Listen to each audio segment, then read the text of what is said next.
Hai Fitness Mania, hari ini kita kembali lagi dengan topik baru di channel Coach Halim Chiang. Kali ini saya akan membahas tentang fitness sesudah melahirkan. Ini pertanyaan yang sangat populer, berapa lama sesudah melahirkan, apakah beda antara melahirkan alami atau dengan yang sesar. Yuk kita bahas bersama sekarang. Nah, kita pahami dulu istilah dari kata fitness. Ya, fitness itu melibatkan apa saja? Olahraga teratur, pola makan teratur, istirahat teratur. Nah, itu ibarat pohon, ya, ada 3 dahan utama, kemudian dilandasi dengan apa? Dilandasi dengan yang namanya akar yang kuat. Akarnya ada di mana? Ada di pikiran yang menenteramkan dan menguatkan hati kita. Nah, sekarang pertanyaannya adalah, untuk seorang ibu yang baru melahirkan, bisa nggak melakukan fitness, olahraga teratur, pola makan teratur, istirahat teratur, sambil merawat anaknya? Ataukah memang anaknya yang didahulukan, sehingga fitnessnya belakangan aja? Ya, kita bahas dan kita coba cari jawabannya. Key issues yang saya akan coba angkat kali ini adalah setelah melahirkan itu tentu ada masa nifas dan pemulihan dari jahitan, ya, atau misalnya luka operasi.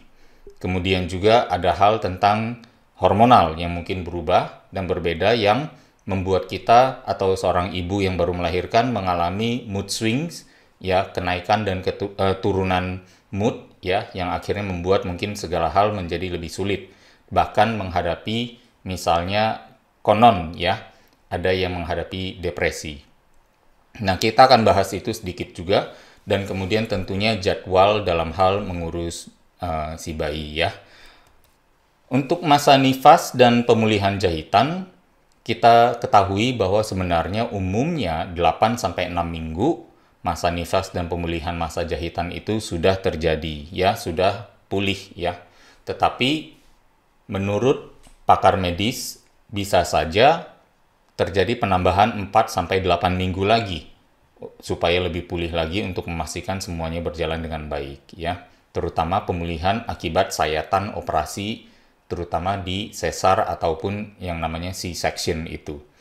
Melahirkan alami mungkin memberikan pemulihan yang lebih singkat, ya, dalam hal misalnya jahitan yang ada pada robekan saat melahirkan. Tetapi tetap aja, ya, bagaimanapun keduanya kita treat katakanlah sama, ya. Ada ketakutan bahwa melakukan olahraga akan mengganggu penyembuhan atau pemulihan dari jahitan. Jadi kapan sebaiknya mulai? Nah, menurut saya alangkah baiknya apabila kita dalam hal olahraga untuk sesudah melahirkan itu memang ditunggu pulih dulu. Konsultasi kan pasti terus, ya, dijalankan dengan dokter, visit lagi untuk mengecek tentang lukanya, untuk melihat apakah sayatan dari sesarnya sudah selesai. Kalau itu semua sudah terjawab dan mendapat lampu hijau untuk berolahraga, jangan ditunda, ya, langsung aja berolahraga. Olahraganya apa saja? Ya, cukup 2 kali 5 menit per hari. Jangan salah, ya, olahraga sesedikit ini juga bisa memberikan dampak yang baik apabila dilakukan dengan kualitas yang benar. Utamakan dan perbanyak protein, juga lemak yang inherent, yang di dalam kandungan protein itu sendiri, bukan yang ditambahkan dari memasak, ya. Jadi bukan membubuhkan banyak minyak, ya, tetapi lebih kepada apa yang di dalam protein, itulah yang didapatkan dan tidak perlu kita sengaja buang-buang terlalu banyak, ya. Dan juga tentu sayuran, ya, sebagai sumber serat dan juga sumber vitamin mineral. Bantu juga mungkin dengan suplementasi, terutama bagi ibu yang menyusui, ya, misalnya omega 3 maupun ada yang bilang menggunakan daun katuk, ya, untuk melancarkan produksi ASI-nya supaya bisa menyusui kepada anak dengan lebih baik. Silakan, semua itu tidak ada hambatan sama sekali.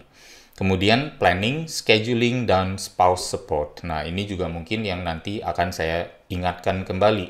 Ya, sebenarnya di tengah-tengah kita membuat alasan bahwa ini saya baru nih punya anak sehingga jadwal saya berantakan dan segalanya, kita bisa sebenarnya belajar melihat ritme dari si anak ini, tidurnya kapan, bangunnya kapan, dan disiasati. Buat perencanaan ya, dan langsung take action untuk melakukannya. Dan tentunya alangkah baiknya apabila ada pasangan ya, baik bapaknya ya atau ayahnya, untuk mencoba memberikan setidaknya dukungan moral dan keleluasaan untuk melakukan semua perencanaan ini dengan baik. Atau bahkan melakukannya secara bersama-sama ya, seperti olahraga, makan sehat, itu keduanya bisa melakukan. Apa saja ini contoh olahraganya ya? Ada day 1, day 2, dan day 3. Saya sediakan di sini programnya. Ya, lakukan squats. Squatsnya adalah seperti ini, di gambar yang ada di kanan layar. Squatsnya tidak perlu turun sampai terlalu bawah ya. Cukup dilakukan dikatakan ini yang namanya kalau kita jongkok habis ya. Tradisional jongkok itu 0. Berdiri full itu adalah 100, mungkin ini gerakannya ada di antara 60 sampai ke 90. Nah, di 60 sampai 90 ini kita jaga terus di sana. Saya rasa tentunya tidak akan mengganggu dalam hal misalnya kalau dikhawatirkan jahitannya masih ada dan segala macamnya. Ya, karena esensialnya adalah latihan beban pun bisa kita lakukan. Karena apa? Selama masa nifas, selama jahitan belum selesai atau belum pulih, masih gendong bayi kan. Bayi kan beban dong. Ada beratnya, ada bobotnya. Bayi yang baru lahir rata-rata 3 kilo. Jadi untuk mengangkat 3 kilo, atau bahkan setiap bulannya si bayi itu bertambah 1 kilo, masih bisa untuk terus berprogres mengangkat beban.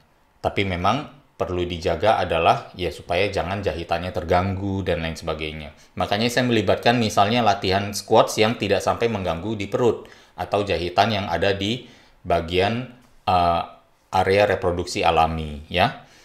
Lakukan secara halus, lambat, seimbang, tarik hembus nafasnya dibuat supaya lebih teratur. Dan di gerakan kedua adalah tentu yang namanya glute bridge ya, bisa untuk melatih pinggul maupun untuk melatih hamstrings atau paha bagian belakang. Ini masing-masing dilakukan 5 set, 15 pengulangan. Kira-kira mungkin totalnya adalah masing-masing gerakan ini 5 menit. Jadi dua gerakan ini total hanya 10 menit. Jadi tidak ada alasan kita bilang gak ada waktu ya. Hari kedua kita lakukan dengan dumbbell. Dumbbell 1 kilo, dumbbell 2 kilo bisa kita beli untuk kita stok dan lakukan gerakan seperti ini ya. Dumbbell untuk bahu, untuk gerakan yang atas, dan dumbbell juga bisa untuk lengan ya, otot lengan di biceps terutama. Sama juga skemanya 5 kali 15 kali pengulangan, istirahatnya 1 menit antar set. Ya, lakukan semuanya dengan halus dan seimbang, dan bahkan ini sebenarnya menjadi salah satu manfaat tambahan bahwa olahraga juga membantu kita dalam hal sebenarnya kalau kita fokus cukup baik, mirip dengan meditasi. Jadi membantu kita juga mungkin ada yang namanya postpartum blues ya, baby blues dan lain sebagainya. Kita mungkin melalui olahraga bisa mengurangi gejala atau tingkat keparahan dari rasa bluesy itu. Fitness Mania, sekarang telah hadir buku terbaru kami yang ditulis oleh Mas Aderai dan saya, Coach Halim Chiang, yang judulnya menjawab 108 pertanyaan populer seputar fitness. Apa saja contohnya? Seperti saya sudah pasang ring, apakah saya masih bisa berolahraga? Apa itu intermittent fasting? Kapan sebenarnya lebih baik berolahraga aerobik atau latihan beban? Atau bahkan pertanyaannya, saya sudah kurus, apakah saya perlu lagi untuk berolahraga? Lalu apakah saya gemuk karena faktor genetik? Semuanya kami usahakan jawab dengan referensi ilmiah yang terbaru yang bisa dipertanggungjawabkan. Dapatkan bukunya dengan memesan di nomor WhatsApp yang tertera di layar ini atau di geraibinaraga.net di berbagai marketplace maupun di Instagram aderai_self-defense. Terima kasih untuk supportnya. Semoga bermanfaat adanya buku ini untuk kalian. Dan di hari ketiga, kita juga bisa melakukan lagi gerakan apa yang tidak mengganggu nih jahitan di area reproduksi maupun jahitan di area perut. Gerakannya adalah di betis dan juga di lengan bagian atas. Sekalian dong, untuk bisa menghilangkan gelambir dan pada saat yang sama menjaga kekuatan kita, menjaga metabolisme kita, ya. Sehari hanya perlu 10 menit, ya. Sehari itu sebenarnya kan 24 jam. 24 jam, apalagi di bulan-bulan pertama, bayi itu rata-rata tidurnya per hari itu 20 sampai 21 jam. Jadi praktis kita sebenarnya punya banyak waktu, ya. Kalau hanya 10 menit di saat bayi tercinta sedang tidur, kan tidak apa-apa untuk bisa melakukan olahraga, ya. Nah, secara hormonal sekarang, saya menemukan bahwa ternyata dari publishing di Harvard saja mengatakan improve mood dengan latihan beban. Makanya tadi rekomendasinya latihan beban. Mengapa saya tidak merekomendasikan misalnya berlari gitu? Nah, latihan beban sifatnya non-impact. Ya, tidak perlu berlari, tidak perlu misalnya mengandalkan atau tergantung cuaca. Kita bisa melakukan latihan beban di dalam rumah, sementara berlari atau jogging atau bersepeda, tergantung cuaca. Kalau cerah bisa, kalau hujan bagaimana? Terlalu panas nanti nggak bisa lagi, ya. Belum lagi kalau misalnya mau berolahraga, bahkan gerakan-gerakan tadi bisa dilakukan dalam masa nifas, gitu. Jadi kalau misalnya saat nifas, saat sedang mengalami pendarahan, berlari dengan dentuman mungkin bukan sesuatu yang nyaman, apalagi di perut yang masih jahitannya perlu pulih gitu.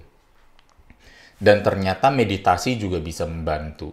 Nanti saya akan berikan mungkin sedikit tips tentang bagaimana bermeditasi bagi ibu yang baru melahirkan supaya bisa lebih mengatur lagi emosinya dan mengembalikan kepercayaan diri dan untuk bisa, karena kembali lagi kita harus bisa mencintai diri kita, baru kita bisa memberikan cinta itu kepada anak kita. You cannot give what you don't have. Self-care kepada diri sendiri, baru kita bisa care kepada bayi atau anak kita yang baru lahir itu. Ya, estrogen dan progesteron turun, ya kemudian juga ternyata hormon laktogenik atau hormon menyusui juga meningkat. Tentunya dengan fluktuasi ini dikatakan 1 dari 8 ibu yang baru melahirkan mengalami depresi atau mood swings.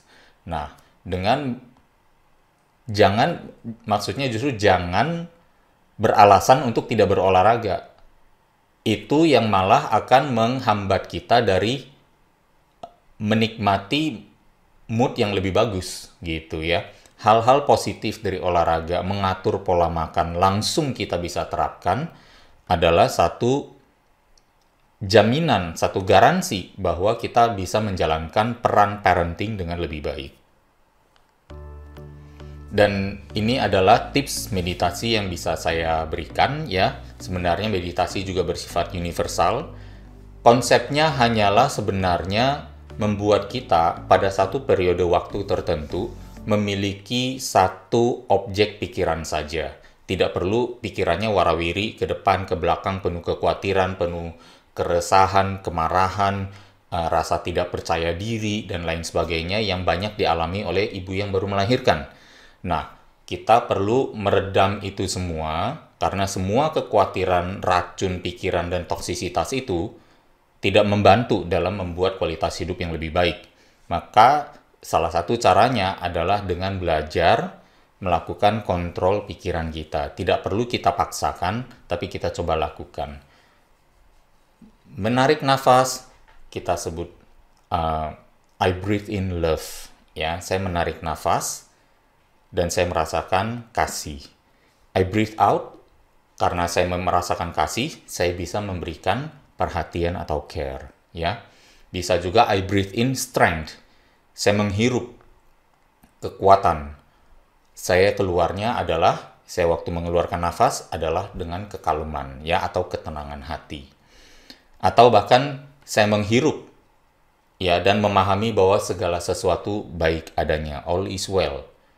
Dan saya menghembuskan surrender, adanya satu kepasrahan, karena ada kekuatan yang lebih besar lagi yang sebenarnya melindungi dan mengatur kehidupan kita. Nah, ini bisa kita lakukan kapan? Misalnya waktu berjemur. Nah, waktu berjemur sambil melihat bayi kita tidak perlu berpikir apa-apa, ya.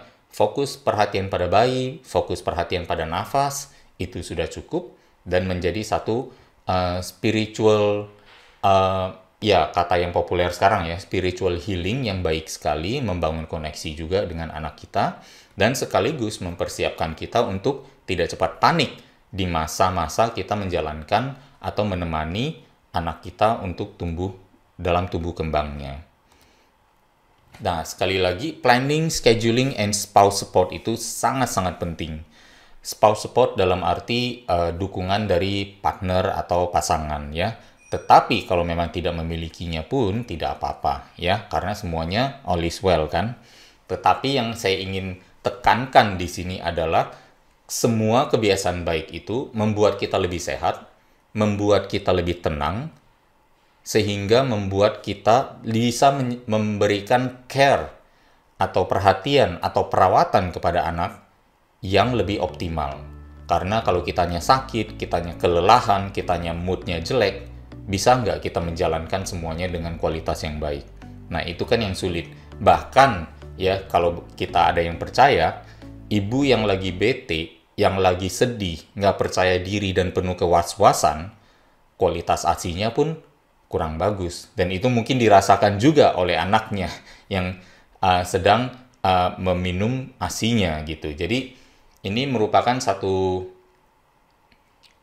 upaya bagi ibu yang baru melahirkan untuk, ayo coba dirapikan hidupnya. Ini kesempatan bagi kita, misalnya untuk para ibu, untuk misalnya meng-create satu sistem yang baik, melibatkan sebanyak mungkin kebiasaan sehat dalam pola hidup yang baru sebagai seorang ibu. Ya, alih-alih kita membuat excuses atau alasan, ya, menyalahkan orang lain, marah-marah, bete, kemudian merasa diri sendiri paling benar, karena kita merasa menyalahkan orang lain, berarti kita tergantung pada orang lain banyak dan tidak ada kemandirian. Akhirnya kitanya juga jadi pasrah ketergantungan, apa yang orang lain berikan ternyata tidak sesuai harapan. Akhirnya hal-hal tersebut yang malah mengecewakan, pas kecewa, kitanya yang mengeluh dan komplain sendiri. Daripada kita begitu, ada kata lain lagi yang namanya, kita temukan yang namanya reasons. Reasons juga bahasa Indonesia alasan. Ya, ada alasan jelek, ada alasan yang bagus. Alasan bagus maksudnya di sini adalah reasons, bukan excuses. Reason ini adalah kita justru punya satu why yang bagus untuk kalau kita pahami why ini, ya, makna menjadi seorang ibu perlu memiliki tubuh yang sehat agar bisa menjadi ibu yang baik. Akhirnya kita melakukan semua kebiasaan baik ini, berolahraga, bermeditasi, mengatur pola makan, ya, menyusui dengan penuh kasih, mengurangi rasa mood swings, mengurangi perasaan yang negatif, ya, sehingga bisa menyajikan kualitas ASI yang lebih baik kepada anak. Semuanya itu dilakukan dengan tanpa pamrih, dengan senang hati, sehingga akhirnya kualitas care, kualitas perawatan, kualitas perhatian, kualitas parenting yang diberikan kepada si anak pun akan lebih baik, ya. Kira-kira seperti itu ide dari saya, semoga bisa diterima dan dijalankan dengan baik. Mohon maaf apabila ada kekurangan atau misalnya penjelasan yang kurang lengkap, ya. Tetapi setidaknya ini satu langkah yang saya sajikan supaya bisa, siapa tahu ya, membantu memberikan sumbangsi kepada para ibu-ibu yang ada di Indonesia. Terima kasih atas perhatiannya, sampai ketemu lagi di topik yang lain. Di Binaraganet, kami selalu percaya bahwa setiap orang pasti bisa memiliki tubuh yang ideal dan sehat. Dengan subscribe, like, dan share video ini, Anda turut membantu membangun Indonesia sehat dan kuat. Salam Jelas Fitness, saya JP.